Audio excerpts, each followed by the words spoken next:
Hello bachcho, let's say this question. This question says a simple pendulum is oscillating in a trolley moving on horizontal straight road with constant acceleration a if the direction of motion of trolley is taken as positive x direction and vertical upward direction as positive y direction, then the mean position of the pendulum makes an angle.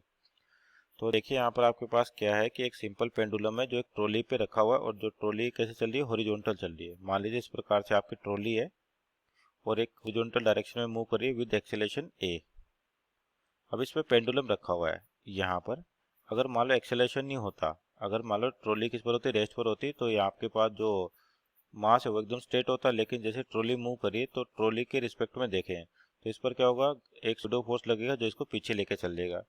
तो आपको ये बताना है कि जो अब जो moving frame है तो इसके अंदर ये जो बोब है अब ओरिजिनल मीन पोजीशन से कितना एंगल बना रहा था, इसको पॉजिटिव एक्स डायरेक्शन का है। तो यहाँ पर जो की कॉन्सेप्ट हो जाएगा आपके पास कि इस न्यूमेरिकल में जो की कॉन्सेप्ट है बेसिकली वो है टाइम पीरियड का और सिंपल पेंडुलम का, यानी कि सिंपल लिखे अपन तो सिंपल पेंडुलम किस पर बेस्ड होगा, ये सिंपल पेंडुलम पर, सिंपल पेंडुलम। तो यहाँ देखिए आपके पास इनिशियल कंडीशन मतलब जब ट्रॉली रेस्ट पर थी, सपोज करिए एक्सेलेरेटेड नहीं है आपके पास, तो जो पेंडुलम है वो इस तरीके से था एकदम वर्टिकल, तो ये इसकी मीन पोजीशन होगी। लेकिन जैसे ही क्या हुआ आपके पास ट्रॉली एक्सेलरेट हुई, तो यानी कि ट्रॉली के फ्रेम में पेंडुलम को देखें, यानी कि विद रिस्पेक्ट टू ट्रॉली, तो क्या करते हैं जो एक्सेलेरेशन है हॉरिजॉन्टल का वो क्या करता है यहाँ पर एक स्यूडो फोर्स जनरेट करेगा जिसकी वजह से आपका जो बोब है कुछ इस तरीके से होएगा। यानी कि यहाँ पे जो फोर्स लग रही होगी, एक तो लग रही होगी स्यूडो फोर्स, किसके कारण, जो फ्रेम का एक्सेलेरेशन था और विद रिस्पेक्ट टू फ्रेम निकाले तो एक स्यूडो फोर्स लगा दे और एक mg लग रहा होगा इधर आपके पास। तो इस कंडीशन में आपके पास ये पेंडुलम इस कंडीशन में हो जाएगा जब ये एलेटेड होगा। तो ये एंगल मान लीजिए थीटा और अपने को इसी एंगल की वैल्यू निकालनी है, तो इसका वेक्टर डायग्राम बनाया अपन सिंपल एक्सेलेरेशंस का। तो इधर तो ए लग रहा है और इधर क्या लग रहा है, जी लग रहा है आपके पास। ये ए हो गया और ये जी हो गया और आपके पास ये इस तरीके से ये थीटा है, तो आपके पास ये एंगल भी कितना होगा, थीटा होगा। ये 90 आपके पास है, तो आपके पास यहाँ पे जो नेट एक्सेलेरेशन आएगा तो ये थीटा, ये 90 तो 90 माइनस थीटा और ये फिर से कितना हो जाएगा, थीटा हो जाएगा आपके पास। तो यानी कि यहाँ से अपन टेन थीटा निकालें तो टेन थीटा क्या हो जाएगा, परपेंडिकुलर अपॉन बेस।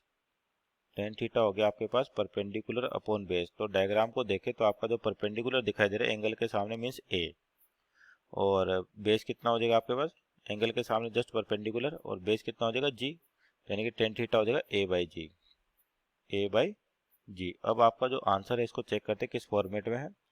तो एंगल तो आ गया आपका थीटा को tan g by a with y axis in x direction, with y axis in negative x direction. तो यहाँ पर चेक करते हैं आपके पास थीटा कितना हो गया, tan inverse a by g, tan inverse a by g. अब इसकी डायरेक्शन की बात कर लेते हो। आपके पास जो डायरेक्शन है तो डायग्राम को देखें तो यानी कि आपके जो डायरेक्शन है वो कुछ इस तरीके से, नेट एक्सीलरेशन की डायरेक्शन किधर होगी, इधर होगी, और जिधर ही नेट डायरेक्शन होगा आपके पास, और ये पहले अपने पास क्या थी, हॉरिजॉन्टल मीन्स वर्टिकल, या बोलते मीन पोजीशन ये थे आपके पास। तो ये एंगल बताना था आपको। तो टेन थीटा आ गया ए बाई जी। अब ये बोला कि ए बाई जी किसके साथ बनेगा, विद वाई एक्सिस बनेगा इन पॉजिटिव एक्स डायरेक्शन। तो पॉजिटिव नेगेटिव डायरेक्शन है तो ये तो गलत हो गया आपके पास। विद वाई एक्सिस बनेगा in negative x direction means option number 2 आपका सही होगा। तीसरा है with y axis in positive x direction, तो आपके आप ए बाई जी और ये जी ए बाई जी आपके पास पॉजिटिव एक्स, तो ये भी गलत हो गया। यहाँ पे जी बाई ए है और अपना ए बाई जी आ रहा तो इसकी ये उसकी वजह से गलत हुआ। ये a by g with y axis in negative x direction सही है, with y axis plus x direction तो ये गलत है। जी बाई ए तो ये तो गलत हो गया, यानी कि ऑप्शन नंबर 2 आपका राइट आंसर होगा। Hope you understood it well, best of luck.